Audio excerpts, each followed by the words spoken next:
오늘 우리에게 주시는 하나님의 말씀은 누가복음 22장 35절에서 38절 말씀 우리 합독하겠습니다. 시작. 저에게 이르시되 내가 너희를 전대와 주머니와 신도 없이 보내었을 때 부족한 것이 있더냐 가로되 없었나이다.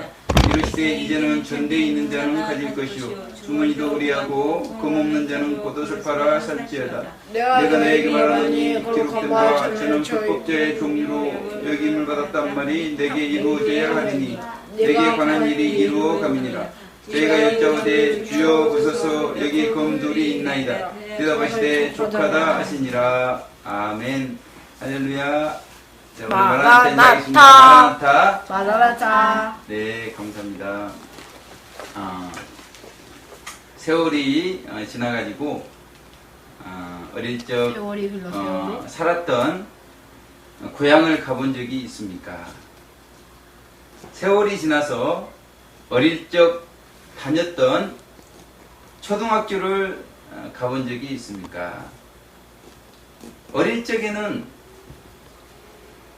옆 동네 간 것이 마치 타국에 가는 것 같았습니다. 어릴 적에는 초등학교 운동장이 왜 그리 넓고 그 복도 옆에 창문이 왜 그리 높았던지. 그런데 지금은 어떻습니까? 왜 그리 동네가 조그마한지. 지금은 운동장이 왜 그리 좁고 창문이 왜 그리 낮은지. 어린이들 어릴 적 때와 배려하려고 지금이 다르더라는 것입니다. 무엇 때문에 이렇게 되었습니까? 단순히 세월이 흘렀기 때문에 이렇게 되었는가? 우리가 어른이 되었기 때문에 그렇게 되었다는 것입니다. 그래서 이제는 우리가 세상의 넓은 것을 알아. 세상의 이것저것을 압니다. 그러다 보니까 그 동네가 조그만하고 운동장이 좁고 창문이 낮은 것을 알게 되더라는 것입니다. 하나님의 세계도 마찬가지입니다. 처음에는 다니던 교회가 최고입니다. 우리 목사님 말씀이 최고인 줄 알아요. 그런데 지금은 어떤 교회들이 좋은 교회들이고 어떤 목회자가 좋은 목회자 분들인지 안다는 것입니다. 우리가 누군가로부터 그렇게 가르침을 받아왔기 때문에 어느덧 세상을 알고 하나님의 세계를 우리가 알아가고 있다는 것입니다. 이와 같이 우리가 세상을 알아가고 하나님의 세계, 하나님을 알아갈 때 중요한 것은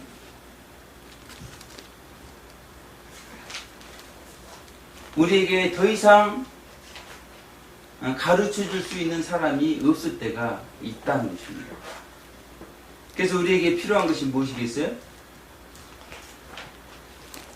스스로 알아갈 수 있는 자립적이고 주체적인 연단받은 의지가 우리에게 필요하다는 것입니다. 그래서 우리는 세상을 스스로 알아갈 수 있는 어른이 되어야 되죠. 육체적으로도 자라서 어른이 되어서 넓디 넓은 세상을 알아가야 된다는 것입니다. 또한 하나님을 스스로 알아갈 수 있는 영적인 아비들이 되어야 되는 것을 말씀하고 있습니다. 그렇게 되어졌을 때 하나님께서는 우리에게 족하다 말씀하실 것이라는 것입니다. 그래서 오늘 본문을 통해서 족하다라는 제목으로 하나님 말씀 살펴보겠습니다. 우리 35절 합독하겠습니다. 시작. 저희에게 이르시되 내가 너희를 전대와 주머니와 신도 없이 보내었을 때 부족한 것이 있더냐 가로되 없었나이다. 아멘. 예수님께서 제자들을 제1차, 2차에 걸쳐서 전도 여행을 보내셨는데, 전도 여행을 보내셨을 때 전대 없이 보내셨다는 것입니다. 주머니 없이 보내셨고 신도 없이 보내셨다는 것입니다. 그러면서 예수님께서 질문하는 내용이 무엇입니까? 그럴 때 부족한 것이 있더냐? 그러니까 제자들이 어떻게 대답을 하고 있어요? 없다? 부족한 것이 없었다. 스스로 고백을 하고 있는 내용입니다. 이와 같이 우리의 신앙은 체험적인 신앙이라는 것입니다. 체험을 통해서 영적으로 자라간다는 것입니다. 중요한 것은 우리가 영적으로 체험한 하나님에 대해서 우리는 지인들에게 고백하고 노방에서 이웃들에게 예칠 수가 있어야 된다는 것입니다. 아멘. 시편 34편 2절을 보니까 내 영혼이 여호와로 자랑하리니 이렇게 말씀하고 있습니다. 아멘. 아멘. 우리가 진실로 하나님을 경험했다면 우리의 영혼이 하나님을 자랑할 수밖에 없다는 것입니다. 그때 어떻게 되어져요? 공고한 자가 이를 듣고 기뻐하리로다. 아멘.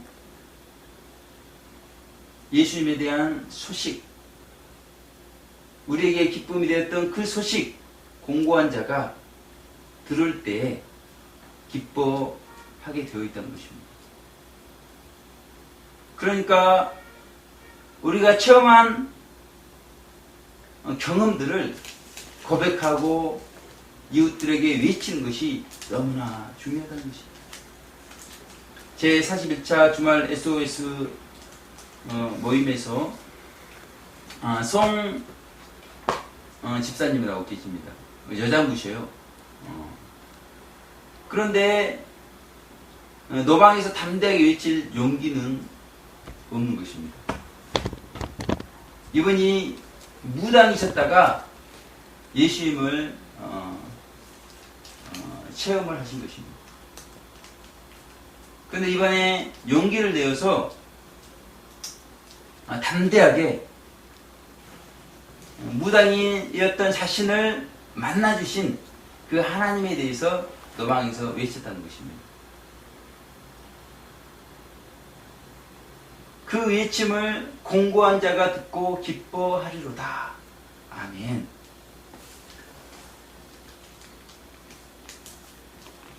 우리 영광스러운 교회 가운데도 이런 하나님에 대한 체험들이 너무나 많다는 것입니다. 그래서 하나님께서 노방의 샤우터들로 세워주신 거예요. 체험이 많기 때문에, 외칠 내용이 많기 때문에 우리가 외칠 때에 공고한 자가 기뻐하리로다. 그래서 송 집사님처럼 용기를 가지고 지인들에게 고백하고 노방에서 외치시는 영광스러운 교회 되시기를 주님의 이름으로 축원을 드리겠습니다. 그렇다면 왜 제자들이 부족함을 느끼지 않았습니까? 전대도 없고 주머니도 없고 지팡이도 없는데 왜 부족함을 느끼지 못한 것입니까? 예수님께서 부족한 것이 없도록 도와주셨기 때문에 그렇다는 것이죠. 아멘. 이와 같이 예수님께서는 족하다 라고 하기 전까지는 도움을 구하는 한 분 한 분들을 절대적으로 도와주신다는 것입니다. 그 도움을 통해서 성도들을 영적으로 성장을 시키신다는 거예요. 아멘. 아멘. 그러니 우리가 그 도움을 받을 수 있는 은혜의 자리, 전도의 현장으로 나아가야 된다는 것입니다. 아멘. 아멘. 이번 대전 지역 심령봉 사경회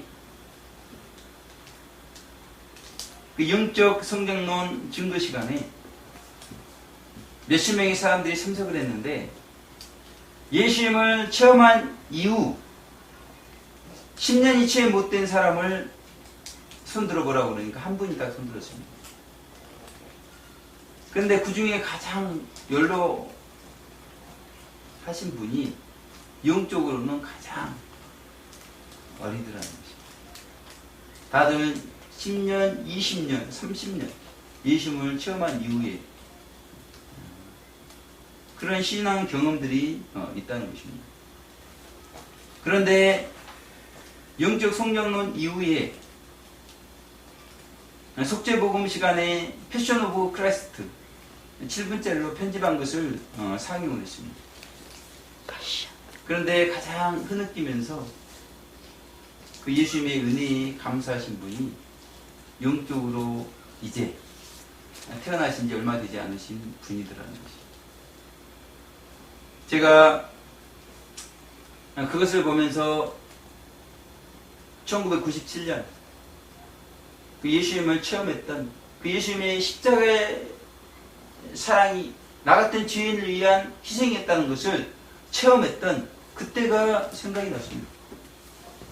그러면서 마치 전기가 감전되듯이 예수님의 십자가의 은혜로 인해서 제 눈에 눈물이 맺히게 되었습니다.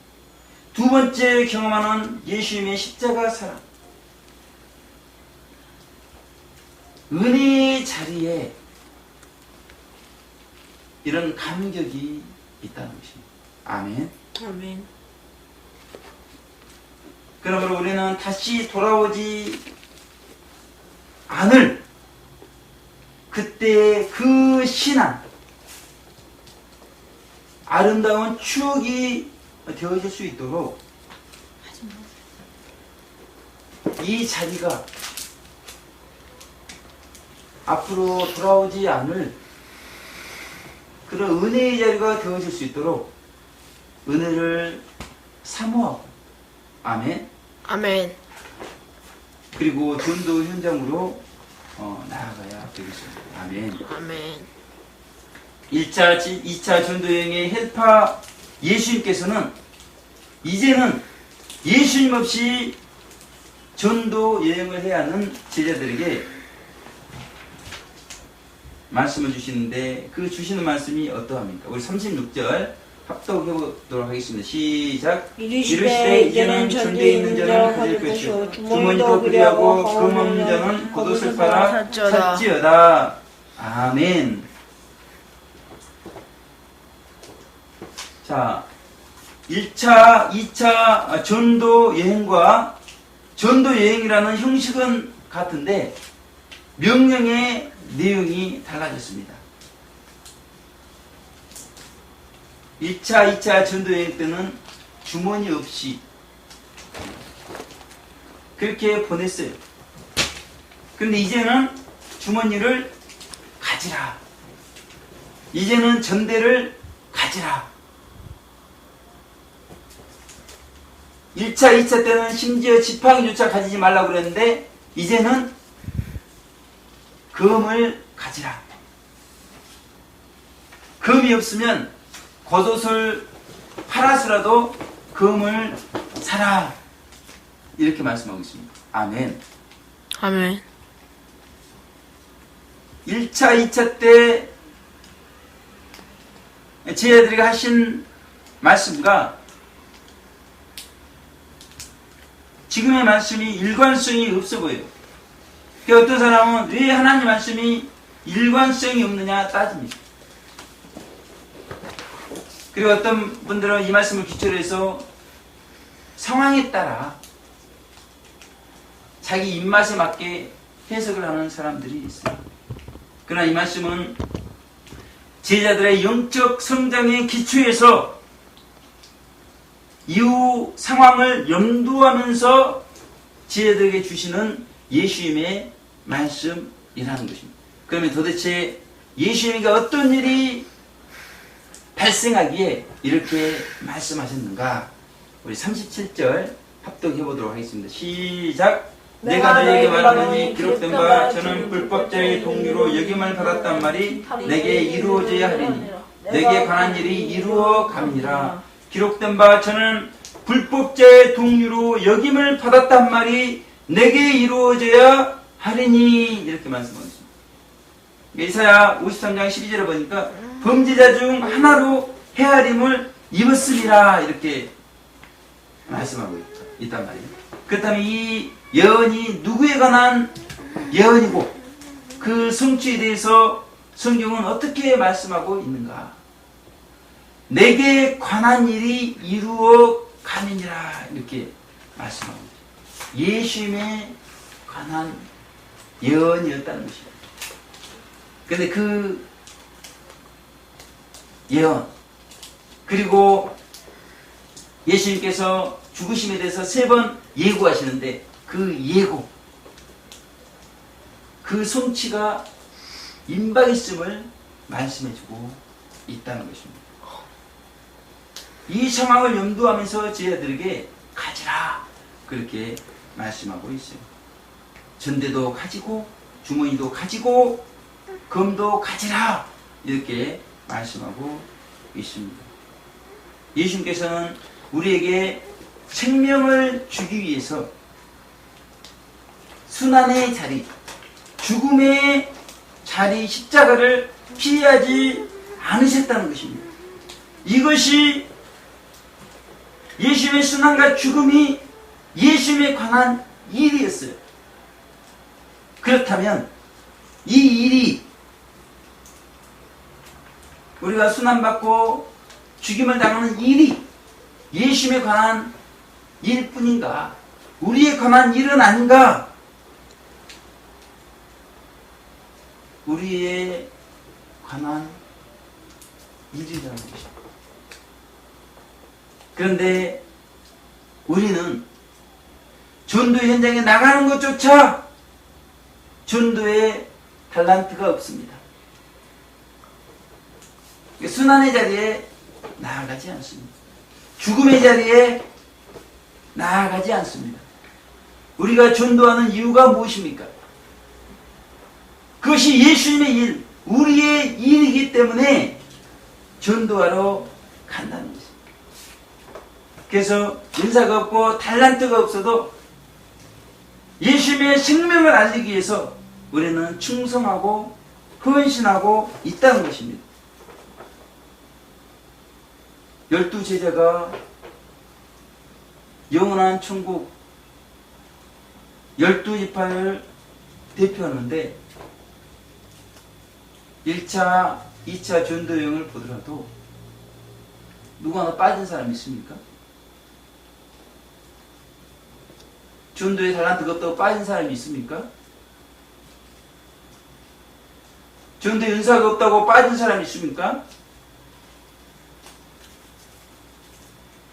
예수님의 일이요 우리의 일이기 때문에 이 생명을 알리기 위해서 우리는 전도해야 된다는 것입니다. 이와 같이 이웃의 생명만을 생각한다면 그렇게 순환받고 그렇게 죽어가면서까지 이렇게 전도를 할 필요가 있는가? 강력한 달란트, 강력한 은사를 주셔가지고 얼마든지 이웃들에게 예수님의 생명을 알릴 수가 있지 않겠습니까? 그런데 왜 1차, 2차 전도여행, 전대도 가지지 말고 주머니도 가지지 말고 지팡이도 가지지 말라고 하시면서 전도여행을 시키더니 이제는 예수님 없이 전도여행을 하도록 하시는가? 이웃의 생명뿐만 아니라 우리의 생명을 위해서 이렇게 하더라는 것입니다. 그러니까 어때요? 전도에는 우리의 생명이 요구가 된다는 것입니다. 생명은 생명. 우리의 생명이 하나의 미랄이 되어서 썩어질 때 많은 생명이 맺히게 되어 있다는 것입니다. 아멘. 아멘. 우리의 생명을 위해서 이제